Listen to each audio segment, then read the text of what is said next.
Hello students, आज हम पढ़ने वाले हैं ऑपरेटर्स का प्रेसिडेंस और एसोसिएटिविटी। इसे पढ़ने के लिए हमें एक टेबल को देखना पड़ेगा। उस टेबल पे किस तरीके से हमारे ऑपरेटर्स की प्रेसिडेंस प्रेसिडेंस का मतलब होता है प्रायोरिटी, किस तरीके से डिफाइन करी गई है, और अगर वो सेम प्रेसिडेंस के हैं तो उनकी एसोसिएटिविटी किस तरीके से डिफाइन करी गई है। सबसे पहले हमें समझने की ज़रूरत है कि प्रेसिडेंस आखिर होता क्या है। हमने इतने सारे ऑपरेटर्स पढ़े अभी तक, उन सभी ऑपरेटर्स में मैं आपसे बार बार ये बोलती थी कि इस ऑपरेटर का प्रेसिडेंस उस ऑपरेटर से ज्यादा है, तो इसलिए सबसे पहले हाईएस्ट प्रेसिडेंस वाला ऑपरेटर सॉल्व होगा। और जब सारे ही ऑपरेटर्स के प्रेसिडेंस इक्वल होते थे तो मैं आपको कहती थी कि चलो अब हम देखते हैं लेफ्ट टू राइट हमें करना है या राइट टू लेफ्ट करना है। तो ये हमारे डायरेक्शंस होते थे कि अगर सेम प्रेसिडेंस के ऑपरेटर्स हम सॉल्व होते थे तो एसोसिएटिविटी हमारी क्या होती थी। तो हम उसमें हमें बहुत कंफ्यूजन हो रहा था क्योंकि हम हर एक ऑपरेटर का इंडिविजुअल उस समय समझ रहे थे। अब हमारे पास एक सर्टन कंप्लीट टेबल है, जिस टेबल को हम देखते हुए ये समझ पाएंगे कि किस ऑपरेटर का प्रेसिडेंस किससे ज्यादा है। सबसे पहले हम स्टार्ट करते हैं हमारे जो पैरेंथेसिस हैं, जो हमारे ब्रैकेट्स हैं और स्क्वायर ब्रैकेट्स हैं, डॉट ऑपरेटर है, हमारा मेंबर सिलेक्शन ऑपरेटर है, और उसके बाद ये जो दोनों है हमारे ये ऑपरेटर्स है increment decrement operator post fix में, प्रीफिक्स में नहीं, पोस्ट फिक्स में। इन सभी ऑपरेटर्स की प्रेसिडेंस सबसे ज्यादा हाई होती है, और जब ये सारे ऑपरेटर्स किसी एक एक्सप्रेशन में एक साथ होते हैं तब उनमें हम एसोसिएटिविटी देखते हैं लेफ्ट टू राइट। फिर उसके बाद आती है हमारी इंक्रीमेंट डिक्रीमेंट प्रीफिक्स वाला। फिर उसके बाद ये जो प्लस और माइनस है, ये यूनरी ऑपरेटर जो प्लस और माइनस हमने पढ़े थे उन ऑपरेटर्स की प्रेसिडेंस है। इन्हें अर्थमेटिक ऑपरेटर से कंफ्यूज नहीं होना है हमें। इन ऑपरेटर्स की फिर उसके बाद ये यहाँ पे हमारा है नॉट ऑपरेटर, फिर उसके बाद हमारा है यहाँ पर टाइप ऑपरेटर, फिर यहाँ पर है हमारा, इस ऑपरेटर को हम बोलते हैं पॉइंटर ऑपरेटर। इसे हमें मल्टीप्लिकेशन से कंफ्यूज नहीं होना है। उसके बाद है हमारा एड्रेस ऑपरेटर, उसके बाद है हमारा साइज ऑफ ऑपरेटर। ये सभी ऑपरेटर यूनरी ऑपरेटर्स हैं, दैट मीन्स इन्हें सिर्फ सिंगल ऑपरेंड की जरूरत है ऑपरेशन परफॉर्म करने के लिए। इनकी एसोसिएटिविटी राइट टू लेफ्ट होती है। अगर ये एक ही एक्सप्रेशन में सारे ऑपरेटर्स होते हैं तब हम देखते हैं राइट टू लेफ्ट हमें सॉल्व करना है उस पर्टिकुलर एक्सप्रेशन को। उसके बाद आता है हमारे मल्टीप्लिकेशन डिवाइड और मॉड ऑपरेटर, मॉड्यूलस ऑपरेटर। ये हमारे अरिथमेटिक ऑपरेटर्स हैं और इन्हें सॉल्व करने के लिए हमारी जो एसोसिएटिविटी होती है वो लेफ्ट टू राइट होती है। इसके बाद प्रेसिडेंस आता है प्लस और माइनस, ये भी हमारे अरिथमेटिक ऑपरेटर्स हैं और इनकी भी एसोसिएटिविटी लेफ्ट टू राइट होती है। फिर आता है हमारे पास यहाँ पर जो दो ऑपरेटर्स हैं इन्हें हम क्या बोलते हैं, शिफ्ट ऑपरेटर्स। हमने बिटवाइज ऑपरेटर्स पढ़े थे, उनके अंदर हमने बिटवाइज लेफ्ट शिफ्ट और बिटवाइज राइट शिफ्ट समझा था। तो इन दोनों की बिटवाइज लेफ्ट और राइट शिफ्ट की जो प्रेसिडेंस होती है वो बाकी इन सबसे हाई होती है। फिर उसके बाद हमारे पास है यहाँ पर बिटवाइज राइट शिफ्ट और यहाँ पे हमारे पास है रिलेशनल ऑपरेटर है, जिसमें से सबसे पहला है हमारा लेस देन, फिर less than equals to, greater than और ग्रेटर देन इक्वल्स टू। ये होते हैं हमारे रिलेशनल ऑपरेटर्स, कंपैरिजन ऑपरेटर भी बोलते हैं जिनको हम। और इन ऑपरेटर्स में हमारी जो एसोसिएटिविटी होती है वो लेफ्ट टू राइट होती है। फिर होते हैं हमारे ये इक्वालिटी ऑपरेटर्स, रिलेशनल ऑपरेटर्स के ही पार्ट होते हैं जिनकी भी एसोसिएटिविटी लेफ्ट टू राइट होती है। फिर हमारे पास ये आया है हमारा bitwise and operator. This is what, bitwise and. इसे हमें कंफ्यूज नहीं होना है लॉजिकल एंड या एड्रेस ऑपरेटर से, ठीक है। ये है बिटवाइज एंड ऑपरेटर और इसकी भी एसोसिएटिविटी लेफ्ट टू राइट होती है। उसके बाद है हमारा बिटवाइज एक्सॉर और उसके बाद है हमारा बिटवाइज और ऑपरेटर। इन सभी की एसोसिएटिविटी लेफ्ट टू राइट होती है। फिर आता है हमारे logical operators, logical and, logical और।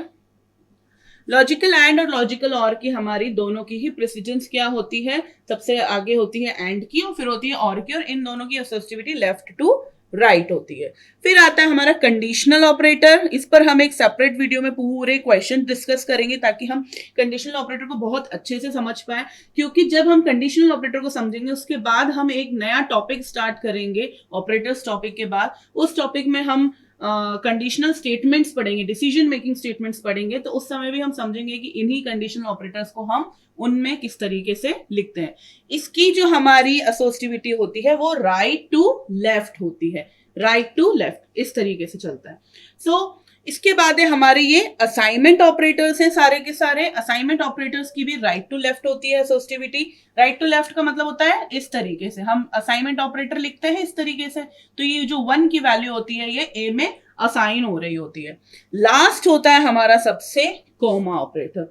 कॉमा ऑपरेटर जब एज अ ऑपरेटर हम इसको यूज करते हैं उस टाइम पर इसकी जो प्रेसिडेंस होती है वो सबसे कम होती है और इसकी जो एसोसिएटिविटी होती है वो लेफ्ट टू राइट होती है। चलिए इसमें हम कुछ सैंपल क्वेश्चन सॉल्व करते हैं। फॉर एग्जांपल मेरे पास यहाँ पर एक ए वेरिएबल है जिसको हमने वैल्यूज दी हैं 3 into 4 mod 5 divide 2। तो ये जितने भी ऑपरेटर्स हैं यहाँ पर, ये सभी ऑपरेटर्स में हम देखें अगर ध्यान से तो इस हमारे जो टेबल में देखेंगे तो सभी की प्रेसिडेंस सेम होगी।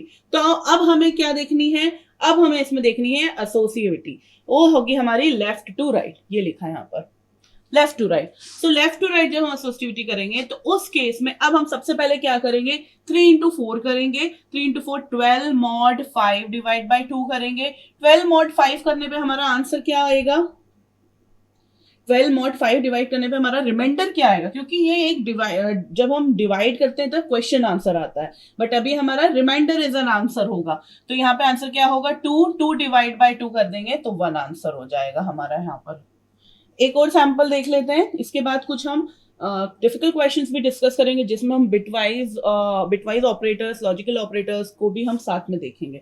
सो एक हमारे पास 3 into 4 mod 5 डिवाइड बाय 2।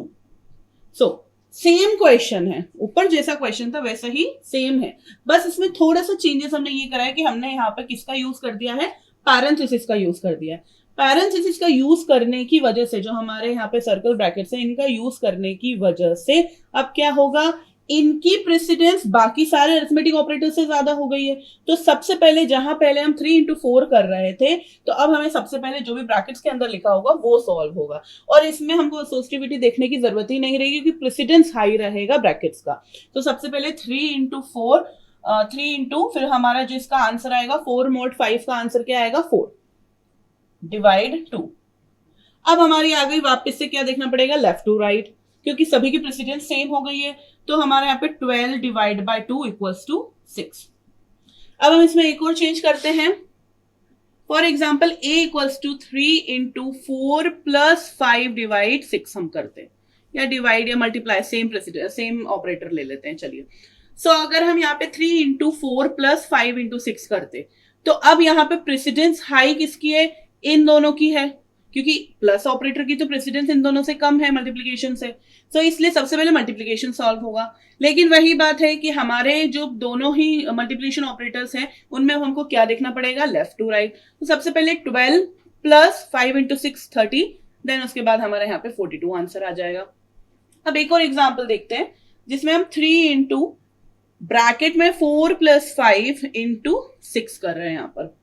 सो अब यहाँ पे क्या हो गया है, प्रेसिडेंस इनकी हाई है प्लस से, बट जो हमारा एडिशन ऑपरेटर है वो ब्रैकेट्स के अंदर है। तो इसलिए सबसे पहले हमारे पैरेंथेसिस सॉल्व होंगे। तो 3 into 9 into 6, फिर हमारी एसोसिएटिविटी देखेंगे, 3 into 9 होगा 27 into 6, एंड देन उसके बाद हमारा यहाँ पर ये सॉल्व होगा और इधर आएगा हमारा 142। सो इस तरीके से हमारे प्रेसिडेंस सॉल्व होते हैं। हमारे ऑपरेटर्स के प्रेसिडेंस अगर सेम होते हैं तो हम एसोसिएटिविटी लगाते हैं। चलिए हम और कुछ क्वेश्चंस देखते हैं जिसमें हम थोड़ा सा हमारा लेवल हाई करते हैं सॉल्व करने के लिए। सो अब हमारे पास यहाँ पे कुछ क्वेश्चंस हैं, 4 क्वेश्चंस हैं जिनको हम सॉल्व करेंगे और स्टेप बाय स्टेप समझेंगे और हम प्रैक्टिस में लाएंगे कि हमारा प्रेसिडेंस और एसोसिएटिविटी की जो प्रॉब्लम रहती है समझने की वो हमें प्रॉब्लम ना रहे। अब ये हमारे कुछ एक्सप्रेशंस हैं, उन एक्सप्रेशंस के रिजल्ट हम निकालेंगे और उस रिजल्ट को हमें यहाँ पर क्या करना है, प्रिंट कराना है। सो सबसे पहला क्वेश्चन है हमारे पास, int b equals to 5 plus 7 into 4 minus 9 into comma, अंदर पैरेंथेसिस के अंदर कॉमा एज एन ऑपरेटर लिया हुआ है। तो अब जब ये क्वेश्चन आएगा तो हम अगर यहाँ पे देखें सभी ऑपरेटर्स की प्रेसिडेंस के अंदर, तो कॉमा ऑपरेटर की जो प्रेसिडेंस होती है वो सबसे कम होती है। ये देखिए यहाँ पर सबसे कम प्रेसिडेंस है, लेकिन ये जो कॉमा ऑपरेटर है वो यूज किसके अंदर करा हुआ है, विद इन पैरेंथेसिस, इन दोनों पैरेंथेसिस के अंदर यूज करा हुआ है। तो इसलिए और पैरेंथेसिस की प्रेसिडेंस सबसे हाई हो गई, इसी कारण जो पैरेंथेसिस के अंदर कॉमा ऑपरेटर लिखा है उसे हम सबसे पहले सॉल्व करेंगे। तो जब हम ये क्वेश्चन सॉल्व करेंगे तो 5 + 7 × 4 - 9 इंटू, अब हमारा कॉमा ऑपरेटर वर्क कैसे करता था, पहले एक्सप्रेशन को हम इवेल्युएट करते थे, उसका जो रिजल्ट आता था उसको हम डिस्कार्ड कर देते थे, उसके बाद जो दूसरा हमारा होता था कॉमा ऑपरेटर के बाद लिखा हुआ वैल्यू, उसे हम, या अगर वो एक्सप्रेशन है तो इवेल्युएट करेंगे, अगर वैल्यू है तो डायरेक्ट उसी को हम असाइन कर देते थे। तो इस केस में यहाँ पे हो जाएगा 2। अब यहाँ पर आ गए हमारे पास सारे के सारे अरिथमेटिक ऑपरेटर्स जिसमें मल्टीप्लिकेशन का प्रेसिडेंस प्लस और माइनस से ज्यादा है। तो सबसे पहले मल्टीप्लिकेशन सॉल्व होगा और लेफ्ट टू राइट में होगा। तो 5 + 7 × 4 28 - 9 × 2 18। अब हमारे पास प्लस माइनस ऑपरेटर हो गए, अरिथमेटिक ऑपरेटर्स जिनका प्रेसिडेंस सेम है। एसोसिएटिविटी चेक करेंगे तो सबसे पहले लेफ्ट टू राइट चलेंगे, तो दैट विल 28 + 5 = 33 - 18। और जब अब हमारे पास सिंपली एक ही आंसर बचा है, इसको माइनस करेंगे तो 33 - 18 करेंगे, तो उस केस में हमारे पास आ जाएगा 15। जब वैल्यू प्रिंट होगी बी की तो वो क्या होगा, 15 होगी। नेक्स्ट क्वेश्चन पे आता है, हमारे पास बहुत सारे यहाँ पर इंक्रीमेंट, डिक्रीमेंट और अरिथमेटिक ऑपरेटर, एडिशन ऑपरेटर है, तो इनको हमें किस तरीके से सॉल्व करना है और कोई कंफ्यूजन नहीं रखना है हमें इनके अंदर। सब एक जैसे दिख रहे हैं, 3 3 3 3 प्लस दिख रहा है, तो कंपाइलर बाय डिफॉल्ट समझ जाएगा अगर 3 प्लस है तो एक साथ क्या होंगे, पहले वो इंक्रीमेंट ऑपरेटर होंगे। ठीक है, फाइन। सबसे पहले यहां पर हम इनको देखेंगे।